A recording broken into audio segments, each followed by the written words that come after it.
Nous sommes alarmés de constater que limiter le réchauffement climatique à 1,5 degré amènerait 532 millions de personnes à se retrouver dans des zones situées sous le niveau de la mer et que dans le cas où on l'atteindrait les 4 degrés, plus d'1 milliard de personnes seraient menacées d'immigration due à la montée des eaux. Chaque jour d'inaction climatique est une chance de plus d'avoir une mauvaise nouvelle. La masse totale des plastiques sur la planète représente désormais plus de 2 fois la masse totale de tous les mammifères vivants et environ 80% de tous les plastiques jamais produits restent dans l'environnement. La pollution maritime et la montée des eaux ont des conséquences dramatiques sur l'environnement. Entre 532 millions et 1 milliard de personnes devront quitter leur pays ou région. Il est important de rappeler qu'il n'existe toujours pas de droit d'asile environnemental. Pour remédier à ces problèmes, nous avons un projet que nous allons vous présenter. Comme vous le savez sûrement, 70% de la surface de la Terre est recouverte d'océans. Donc notre projet d'île flottante est la solution parfaite à tous les problèmes environnementaux et aux migrations qui vont être causées par le réchauffement climatique. Nos îles flottantes seront construites en matériaux résistants, recyclés et durables. Résistants aux catastrophes auxquelles elles pourront être confrontées et recyclés par des matériaux recyclés issus de vaisseaux de plastique notamment. Nos îles flottantes sont modulables. Elles peuvent être agrandies, rétrécies ou même déplacées à travers le monde. Finalement, elles sont autosuffisantes en énergie, en nourriture, en eau et en aménagement. Pour le financement, ça sera basé sur le principe du pollueur-payeur, par rapport aux émissions de CO2 par habitant de chaque pays. Cette carte nous montre les émissions de CO2 par pays en 2018. Donc plus c'est foncé, plus il y a d'émissions de CO2. Nous sommes toutes et tous concernés par ce problème et notre projet pourrait le résoudre. Chère Assemblée, y a-t-il des points d'information ?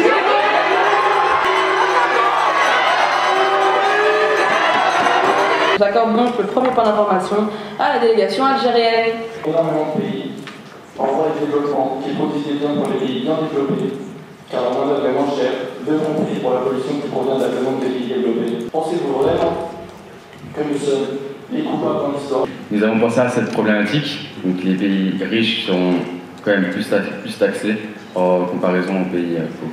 Je souhaite vous demander quelles entreprises, puisqu'elles seront privées, quels particuliers seront en charge de construire les plateformes. Les projets d'îles flottantes sont basés sur le prototype Oceanix, qui est issu d'un cabinet danois d'ingénieurs. Comment pensez-vous les gérer et assurer la sécurité de cette population ? Chaque pays aura sa propre plateforme. Les mêmes droits, les mêmes lois seront appliqués sur la plateforme que sur le pays. Südsudan will Zusicherungen, dass auch Staaten wie Sie davon profitieren und auch davon nutzen können.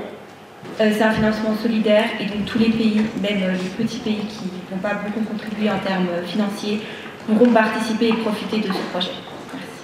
Nous devons, plus que jamais, prendre action face au changement climatique afin d'éviter la perte d'habitat de millions de personnes. S'il y a un problème, notamment d'une personne très malade qui ne veut pas se faire soigner sur l'île, elle devra être transportée dans un hôpital sur la terre ferme.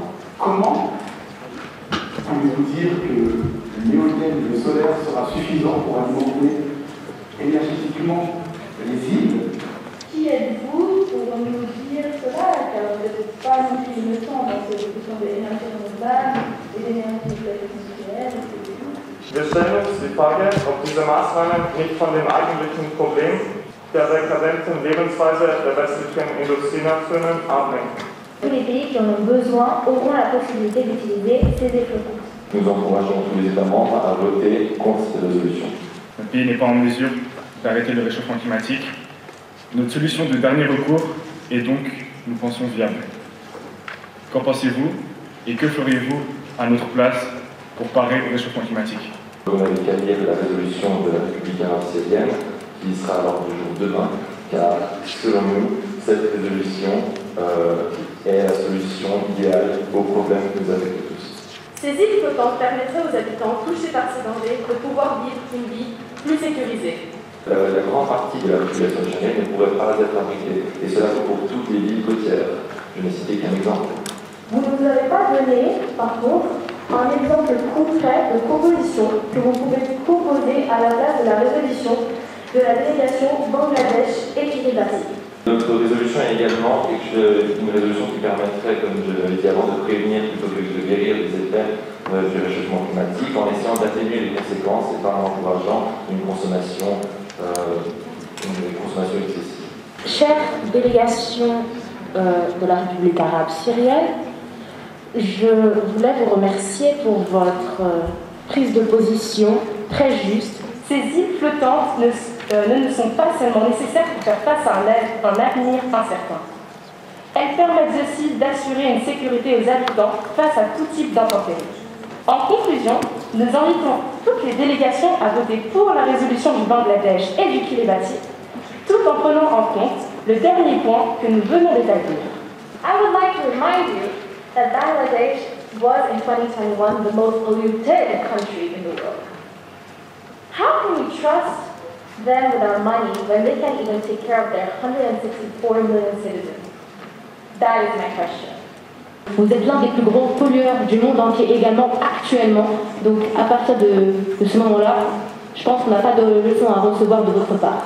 Que feriez-vous des bâtiments que nous laissons derrière nous pour aller sur ces îles flottantes? L'endroit où nous laisserions ces villes vides, la montée des eaux en retirait ces villes.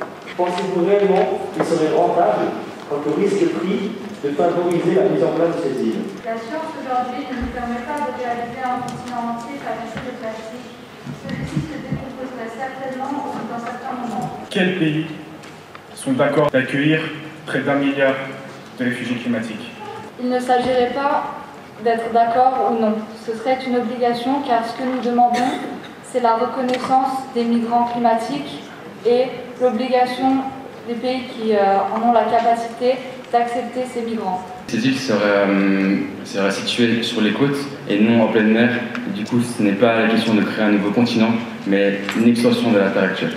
Si nos projets ne sont pas ambitieux pour lutter contre la crise climatique et l'effondrement de la biodiversité, comment comptons-nous sauver ce 1 milliard de personnes qui risquent de devoir migrer? Nous allons donc passer au vote. Les délégations qui votent pour la résolution, les délégations qui votent pour. Merci. Et les délégations qui s'abstiennent.